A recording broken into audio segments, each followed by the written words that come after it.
Hello all! Alex here with the Wisconsin Computer Club. Welcome back to the shop. I'm trying something different with the camera, so hopefully the TVs aren't quite so flickery as they were in previous videos. We'll see. If nothing else, it'll make me happier while editing it, because it drives me a little bit crazy. Tonight, I wanted to talk a little bit about this much maligned system here, the last of the Atari consoles, the Atari Jaguar. Now, the Atari Jaguar is, I suppose it's debatable whether it's truly the last Atari console. Of course, Atari today is still selling the Atari 2600 Plus, they're still selling the VCS, and a whole range of mini consoles. And some would argue that, well, it's kind of continued to sell things throughout. I'm on the fence with that one. While I certainly love what Atari has become and what they're doing today, they're not the same team. The Atari Corporation ceased to exist, and now a new group of investors and entrepreneurs have revived the existing patents and trademarks and things to build something very cool with them. But Atari, as it was from the 70s on through the 80s and the 90s, ended very much with the Jaguar. The Jaguar itself is a fascinating look at a desperate company's last gamble as a Hail Mary to leapfrog all of its competition and take back, again, the market they feel is rightfully theirs.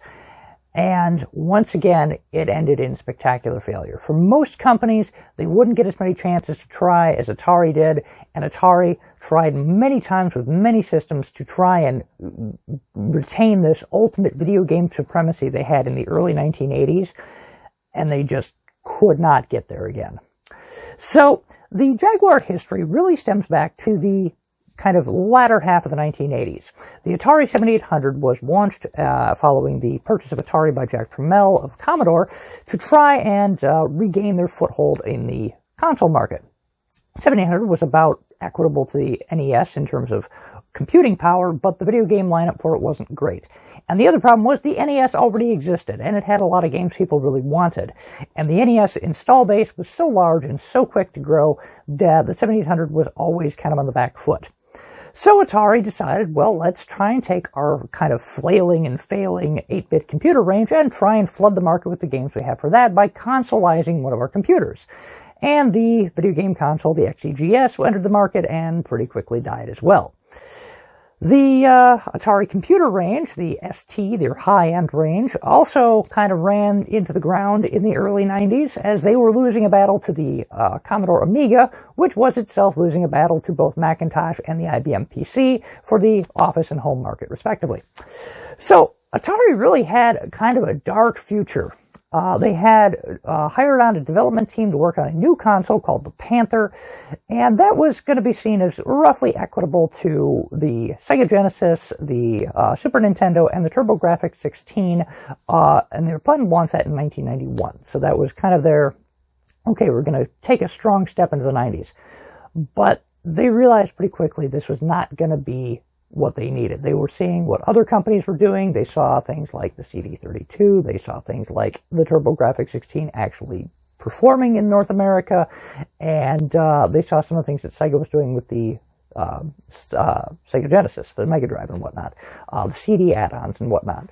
And so they were like, we have to jump over them. We have to beat out the 16-bit console wars with a system that is so powerful that everybody just jumps right to that. Thus, the Jaguar came to be. Using a couple of very kind of cool 32-bit processors, which at the time, considering most systems were running off of either custom hardware that was about 16-bit or the Motorola 68000, which was running all kinds of things from computers to video game systems at the time, 16 bits was kind of where it was at. They ran two 32-bit processors which kind of interacted with each other, and they said, well, there's two of them in there, we'll call this thing a 64-bit console. Processors were Tom and Jerry, and they kind of help the graphics do their thing in the unique way that the Jaguar processes graphics. I won't pretend to understand it, I just know it's very complicated. Actually driving this thing, actually doing a lot of the actual, grunt work of pushing things around, is again the venerable Motorola 68000 processor, which is in everything. The Sega Genesis runs that, the Amiga runs that, it's in everything. The 68K is everywhere around this time frame. All the Macintoshes are pretty much all using it. It's just wild. So, this system is launched, and they tout it as the system of the future. They pack in a flight simulator game to kind of draw in this kind of Star Fox crowd, and they're like, this is the future of gaming. This right here is the future of gaming. And immediately the flaws start to appear. There are certain corners that have been cut when they designed this thing. It has kind of an awkward way to... It's built very cost-reduced. It's a single board. It has edge connectors for plugging things in. It has cartridges that are kind of strange. It has a controller that, at the time, it's not too bad, but it becomes pretty clear pretty quickly that it's kind of dated. It has this number pad, which pretty much every console got rid of, in the mid-1980s. So they brought this back, which I guess it's kind of a good idea, having more buttons to do more things with your games, but this is very much an antiquated idea they brought back, and it wasn't missed at the time. As a controller, it's not bad, but there's just not a whole lot to it that it didn't excite like they kind of hoped it would. The pack-in game, Cybermorph, which came in this lovely box here, really didn't impress. I'll get some footage of that. It's not a terrible game from the little bit that I've tried of it. It's not very good either, so I can see why, if this was your only Jaguar game, how you would get very resentful very quickly, especially if you'd played, Star Fox or something like that was, halfway decent. The Jaguar kind of languished then. They were fighting an uphill battle, even going into their 1993 launch, because the competing system that was trying to aim for this super high-end market. You had the Neo Geo for the people who wanted arcade-accurate 16-bit, and then you had the 3DO, which had launched as well, which was CD-based, and it was all pixels, or all polygons, and it was very much a revolutionary system at the time. It was the system to beat, and the Jaguar could not do what it could do. And this frustrated them to no end. After kind of a flailing start, they didn't have the capital to market as hard as Sega or Nintendo could. They didn't have the install base that either Sega or Nintendo had, and they really didn't have the technical edge to try and do things like the 3DO was doing, which was boasting that they're the best ever.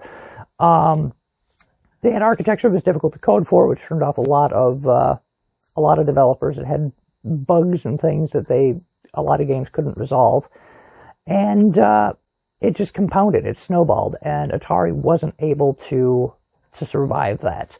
1996 rolled around, and Atari had to pull the plug. The Saturn had come out, the PlayStation had come out, and the PlayStation basically bulldozed everything. All the little consoles that weren't up to par were wiped out. The 3DO was wiped out. The Jaguar was wiped out. There were all kinds of other little platforms just ended. That was the end of the road for them. The PlayStation just wiped them out. And that was kind of the end of it. By 1999, Atari is bought out by Hasbro Interactive. Hasbro Interactive takes one look at this thing and goes, oh man, we want nothing to do with this. Open sources the platform, lets everything expire into the public domain, and that is this thing's salvation. The Jaguar platform is then basically opened up to hobbyists and enthusiasts, the people who actually love the system and realize all the power that it has. At the time, a lot of the games were being built were very much trying to build for the polygon era, the 3D games, that kind of thing, without really leaning into its strengths, which is in its pixel graphics, 16-bit kind of esque gaming. It can do a lot of very impressive elements and effects, such as famously Tempest 2000 has all kinds of fun things that it does for graphics that other systems simply couldn't do because they didn't have the right kind of architecture for it. And it's an interesting system because of what it could have been.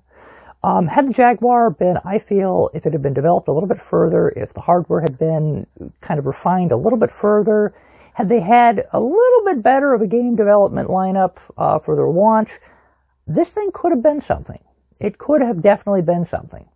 And I think it really just comes down to Atari made too many stumbles in the 80s to be able to pull off this leapfrog maneuver that they tried.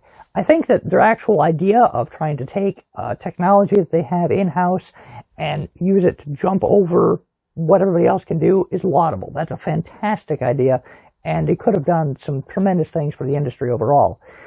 But they just didn't have enough power to do it. They made too many mistakes, too many errors, lost too much money, too many middle managers were now gun-shy for them to commit the way that they needed to. And ultimately, yeah, I guess it does just come back down to money. They didn't have the marketing budget. They didn't have the retail power they used to have. And the competition was fierce. They had a lot of competition that was fighting for the same market, and it held them down. So Too bad. It is too bad because the Jaguar, like I said, could have been something remarkable. And I guess in a way it still is. The game in it here, this is Mad Professor Moriarty. This was one I just picked up from Midwest Gaming Classic. This is a brand new game. They are still making new games for this system. Well, I guess brand new is maybe a stretch. I think it was originally programmed a while back, but it's been converted for the Jaguar, and they're still selling them. There are still new games to be had. There are hobbyists and homebrewers who are still making things for this, and I believe there's a company that still has the mold for the shells, so in theory they're going to keep making these things well into the future, which is more than can be said for a lot of platforms. I mean, the Amiga guys would go crazy if they had this kind of open source power behind them. So it's an interesting little system. I'm very excited for the future of what we can do with this particular model. I'm hoping to take this one to future Wisconsin Computer Club shows and events and whatnot. It is kind of fun to be kind of in the cool kids club. A lot of people I know who are big into retro games have these, so it's kind of fun to be able to go, I've got a Jaguar too. But yes, I think this is going to be tremendous to be able to take this thing and to share this really cool story it has with the public, and not just the past of it, but the kind of bright future it has as well. Despite everything that's happened to it, it's not a dead platform, which is wild to think. So that, I think, will suffice for my ramblings for today. Thank you so very much for watching. Have a tremendous day.